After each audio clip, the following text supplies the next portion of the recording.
தம்பி வந்து இந்த வண்டியை நம்ம ஓட்டுவோமா, நம்ம வந்து தற்கொலை பண்ணிக்கணும் அப்படின்றதுலேயே எடுத்துட்டார். அவருக்கு தம்பி இருக்கார், சகோதரர். அவர் சொல்லுறார், ஐயா நீ வந்து தம்பி நீ கல்யாணம் பண்ணிக்க, எனக்கு ஆண்மையெல்லாம் போயிடுச்சு, நான் இன்னும் சேர மாட்டேன், நான் என் கதையை நான் முடிச்சுக்கிறேன் அப்படின்னு சொன்ன ஒரு நபர் இவர்.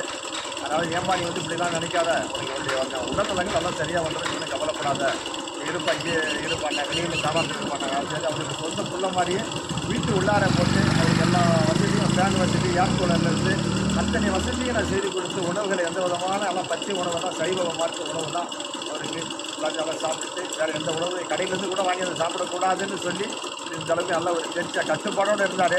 நல்ல ஒரு புள்ள. அதனால் வந்து அவருக்காக நான் இன்னும் மேலும் அவருக்கு இன்னும் ஒரு சிறப்பு இன்னும் ஒரு 4-5 வாரம் சிறப்பாகிடுவார். அவர் வெளிநாட்டுக்கு திரும்பவும் பாடிட்டு போயிடுவார். ரொம்ப நன்றிங்க. வண்டி ஓட்டுமான்னு அவருக்கு ஒரு சந்தேகத்திலே இருந்தார். அந்த சந்தேகம் தெரிஞ்சு போச்சு, நம்மளும் வண்டி ஓட்டலாம், திரும்ப வெளிநாட்டுக்கு போகலாம்.